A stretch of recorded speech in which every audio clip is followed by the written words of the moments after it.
सतगुरु महाराज की।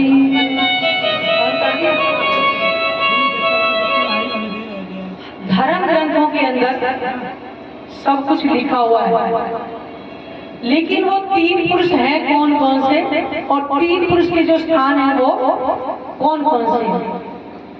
अभी हमारी वाणी जो कह रही है, चौपाई लिखी है, हद पार बेहद है और बेहद पार अक्षर, अक्षर पार वतन है, जागिए इन घर। वो कहाँ है, हद क्या है, बेहद क्या है, और बेहद के परे क्या है, जिसके बारे में गीता भी कह रही है। 15वां अध्याय और 16वें 17वें श्लोक में लिखा हुआ है। इसमें लिखा है, द्वाविम पुरुष लोके क्षरक्षर एव क्षर सर्वाणि भूतानि कुटस्थो अक्षर उच्यते। उत्तम पुरुष तो अन्य परमात्मा थी उदाहरण। दो पुरुष हैं, एक है क्षर, एक है अक्षर, और तीसरे जो पुरुष हैं परमात्मा, उत्तम पुरुष जो गीता कह रही है। वही कबीर जी ने कहा है अपनी वाणी के में, हद हद हद हद सो कोई कहे, बेहद गया न कोई, और हद बेहद के बीच में रहा कबीरा सोए। हद की बातें भी कर रहे हैं, बेहद भी कह रहे हैं, लेकिन बेहद से परे की बातें कोई नहीं कर रहा है। और वही कुरान पक्ष बोल रहा है, ला इला और इल इल्लाह। ये तीन पुरुष हर ग्रंथ बोल रहा है। आखिर ये है कौन पुरुष? तीन पुरुष का जो स्थान है वो मैं आपको गीता के द्वारा जो लिखा हुआ है या पुराण पक्ष में भी लिखा है, हमारे धर्म ग्रंथ भी जो कह रहे हैं उसके बारे में आपको बताएंगे।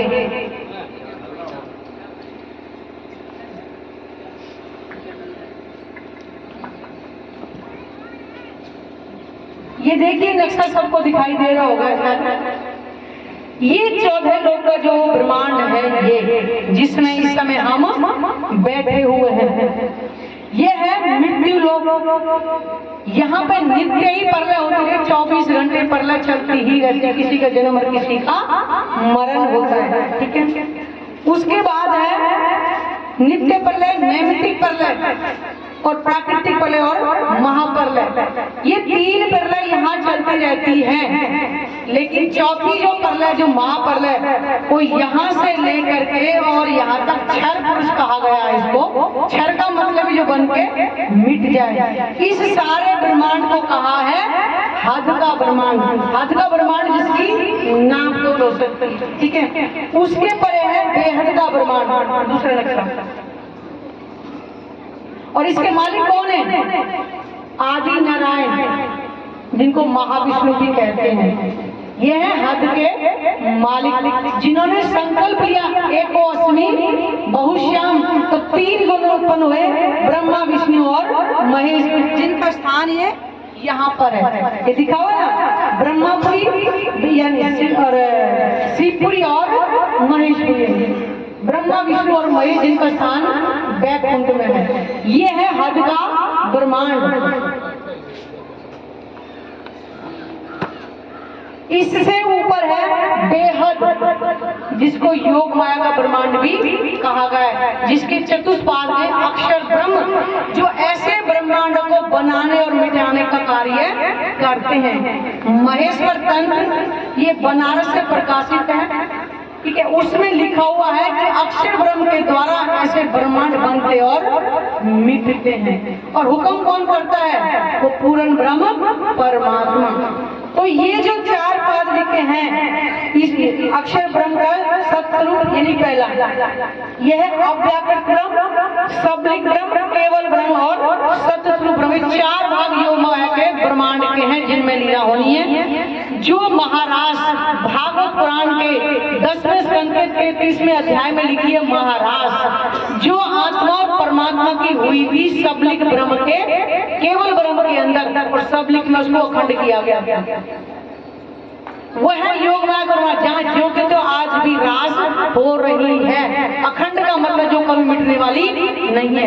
और जो निधि वन में जो रास हुई थी वो इस काल माया के ब्रह्मांड हुई, जो आपको हद का ब्रह्मांड जो दिखाया गया था, जिसको रास कहा गया, केवल रास। वो 10वें स्कंद के 29वें अध्याय में, ये 2 रास है, 29वें अध्याय में और 33वें में। अच्छा, उसके बाद है ये लिखा है जो अक्षर पार वतन जागिए इन घर। तो वो अक्षर पार वतन जिसको उत्तम पुरुष गीता जो कह रही है वो है ये पूर्ण ब्रह्मा परमात्मा, ये अक्षरातीत का ये ठिकाना ग्रंथों में लिखा था लेकिन पता नहीं था। ये है वो दिव्य परम धाम जहाँ पे परमात्मा कण कण के अंदर रहता है। ये है 3 पुरुषों का विवरण। कौन कहता है कि हमारे ग्रंथों में नहीं लिखा है, बताइएगा। गीता भी कह रही है, कुरान भी कह रहा है, हमारे सब ग्रंथ कह रहे हैं, फिर भी हमें पहचान क्यों नहीं हो रही है? या तो हमें किसी पहचान कराने वाला नहीं है या फिर हम समझना ही नहीं चाहते। ये है वो 3 पुरुषों का विवरण जो आपको नक्शे के द्वारा भी बताया गया और धर्म ग्रंथ के अंदर भी लिखा हुआ है। ये है वो रहस्य गीता का। बताइए, जिसको देखनी है गीता भी है, इसमें लिखा हुआ है गीता के अंदर। आत्मा न जन्मती है, न आत्मा मरती है, न मारती है, न मरवाती है। बताइएगा, फिर कहाँ है वो आत्मा? यहाँ तो सबका जन्म सबका मरण हो रहा है, और जब करे महाभारत में 5 वर्ष 14 3 सब कुछ ले हो जाएगा, तो आत्मा कहाँ है फिर? वो इस परम धाम के अंदर आत्मा इस संसार का खेल को देख रही है। गीता कह रही है, हमारी गीता में सब लिखा हुआ है। और इसी गीता के अंदर 18वां अध्याय 52वां श्लोक है। कृष्ण जी खुद बता रहे अर्जुन को, हे भारत तू सब तरह इसकी शरण में जा। बताइए किसकी शरण में भेज रहे थे? तो हमारे ग्रंथों में नहीं लिखा, हमारे ग्रंथों में सब कुछ लिखा। ये पढ़ो जिसको पढ़ना है, इसीलिए हमने निशान भी लगाई, ये लिखा हुआ। दिखाओ, ये दिखा है गीता में लिखा है भारत तो सब तरह इसकी शरण में जाओ। बताइए फिर किसकी शरण में भेज रहे हैं? ये बहुत रहस्य है, आपको मौका दिया जाएगा। ये रहस्यमयी चीजें हैं, ये परमात्मा के हुक्म के बिना कभी खुलती नहीं है। ये हमारे ग्रंथों का रहस्य है। ये गीता ना आपने छापी है ना मैंने छापी है। देखो ना, गीता में लिखा हुआ। भागवत पुराण वो भी गीता प्रेस वालों का ये बनारस से प्रकाश है, उसमें भी 4 तरह के पर्ले का वर्णन लिखा हुआ है, और चाहे तो भी प्रमाण भी दिखाए। महापर्ले के बाद 14 दिन कुछ भी नहीं बचेगा, तो परमात्मा कहाँ रहेगा? वो है दिव्य ब्रह्मपुरी परम धाम जो उससे भी परे बना है। कबीर जी ने बहुत साक्ष्य दी इसके बारे में। वो कह रहे हैं निज नाम पढ़ाते सब पढ़ा और सब मंत्रों का भेद, और निज नाम बिना खाली गए पढ़ पढ़ चारों वेद। चारों वेदों को पढ़ लो। अगर निज नाम यानी उस परमात्मा की स्वयं की अगर पहचान ना करी तो वो चारों वेद भी व्यर्थ है। और खुद कबीर जी कह रहे हैं मैं ब्याही है कभी ना सिर्फ मैंने अपनी आत्मा का, शरीर का नहीं, मैंने आत्मा का संबंध अविनाशी परमात्मा से जोड़ लिया है। ये सबरों आप परमात्मा के बारे में बताया है। कबीर जी ने अपने बारे में कहा 3 गुणन की भक्ति में भूल पड़ा संसार, कहे कबीर निज नाम बिना कैसे उतरे पार। हर कोई कह रहा है, नानक जी भी कह रहे, कबीर जी ने कहा, शंकर भगवान भी खुद कह रहे और विष्णु भगवान भी खुद कह रहे। नेत नेत या वेद निवज, जहाँ वेद भी कह के अगम निगम कह दिया परमात्मा को। निजान अनुपाद्य समूह ग्रंथी विष्णु भगवाना और उपजे जासो अंश ते नाना। उस परमात्मा के इशारे मात्र करोड़ों ब्रह्मांड एक बार में ही बन जाते रहते, महाप्रलय में लय होते रहते हैं। लेकिन इस ब्रह्मवाणी के बिना किसी को पहचान नहीं हो सकती। तो प्राणनाथ ने सारे धर्म ग्रंथों का रहस्य खोला। पुराण संहिता ग्रंथ के अंदर लिखा है 12,000 ब्रह्म सृष्टियां कलयुग में खेल देखने के लिए आएंगी, और वो इतना दुख देखेंगी कि संसार के दुख से जो बिल्कुल गिर जाएंगी, मतलब परेशान हो जाएंगी, तब परमात्मा ज्ञान की गंगा में मिलाएंगे। ये है वो ज्ञान गंगा, जिससे सारे जीवों को पवित्र होकर के वो अखंड ज्ञान मिलेगा। सारे संसार को मोक्ष तो मिलेगा, लेकिन ब्रह्मवाणी का ज्ञान जो सबको मिलेगा। तब महाप्रलय के दिन जो कहता है कि परमात्मा निराकार है, महाप्रलय दिन 14 लोग 5 दिन को जब लय हो जाएगा, परमात्मा का दर्शन सब होगा, सब जीवों को होगा, सारा संसार दर्शन करेगा परमात्मा का। कौन कहता है कि परमात्मा निराकार है? ये लीला परमात्मा ने भी छुपा के रखी है। उस दिन सारा संसार हाई तौबा करेगा, हमने मनुष्य तन रहते रहते पहचाने, क्योंकि आज संसार चतुराई में मगन है। आज उनको किससे कहानियां अच्छी लग रही हैं, सबकी बात किसी को अच्छी नहीं लग रही है। ये ब्रह्मांड किसी और को नहीं, कि धर्मों के बंटवारे के नहीं। साहिब आए इन जिमी साहिब, वो ना हिंदू का ना मुस्लिम का ना सिख का, साहिब सबका है। साहिब आए इन जिमी कार्य करने तीन, पर सबका झगड़ा बैठ के या दुनिया या। आज हिंदू मुस्लिम का झगड़ा चल रहा है, आज ज्ञानियों का झगड़ा चल रहा है। वो कह रहे सबके झगड़े को समाप्त करेंगे और नवदा भक्ति को समाप्त करके एक अनन्य प्रेम लक्ष्य भक्ति को कराने के लिए जो गीता में लिखा हुआ है। अनन्य का मतलब किसी अन्य की आवश्यकता ही नहीं है, परमात्मा में लिया है। तो ये है रहस्य।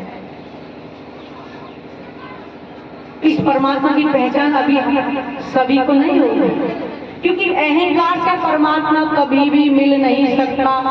वो कहते हैं जीरो, तेरे जीरो भी ना कहो, तेरे में कुछ भी ना हो, वो परमात्मा को पा सकता है। जिसने कह दिया मैं, तो समझो खत्म। और ये ज्ञान 14 लोग का ज्ञान जहाँ समाप्त होता है, वहां से इस ज्ञान की शुरुआत होती है। तभी तो कहा ना 1 दिन तक लोग में होती सुपर।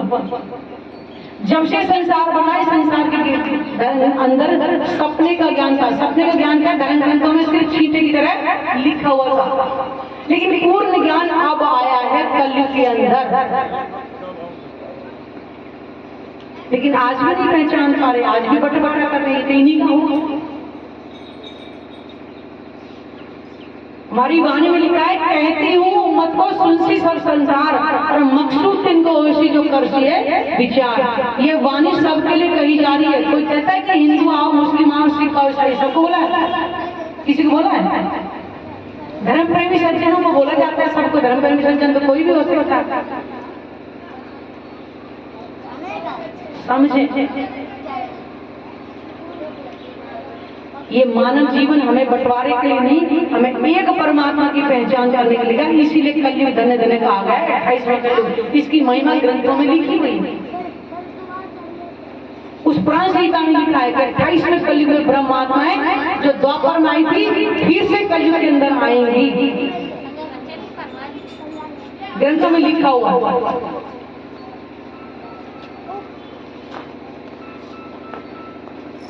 इसलिए हम परमात्मा की पहचान करें। 3 पुरुष कौन है? वो सबके वही है, नाम भले ही अलग अलग, जिनको हम महाविष्णु या विष्णु कह देते हैं। अक्षर ब्रह्म और पूर्ण ब्रह्म परमात्मा, वही कुरान ला इलाहा इल्लल्लाह मोहम्मद रसूलुल्लाह। नाम अंतर है, नाम का है एक ही चीज। आम को, मैंगो को, कैरी को, कुछ भी कहो, स्वाद एक ही आएगा। ऐसे परमात्मा एक ही है, एक ही था, एक ही रहेगा। अब तनका को पता ही नहीं पिछले जन्म कौन से धर्म में, कौन से जाति में, कौन से योनि में था। गीता में साफ लिखा है। इसी गीता में बन गई खजाना भरा पड़ा फिर गया। 84 लाख योनियों का वर्णन है। जैसा कर्म करते हैं उसी के अनुसार अगली योनि मिलती है। कभी देवी देवता के रूप में, कभी खटमल के रूप में, कभी सत्पुरुष के रूप में। जो जैसा कर्म करता है अगली योनियां उसी के अनुसार मिलती है। इसमें लिखा हुआ, जिसको पढ़ना पढ़ो। मैं तो कहती अच्छा है कि हाथ कंगन को फारसी क्या, पढ़े लिखे को फारसी क्या, खुद देखो और पहचानो। इसमें लिखा हुआ देखिए। बोलो श्री प्राणनाथ प्यारे सतगुरु महाराज।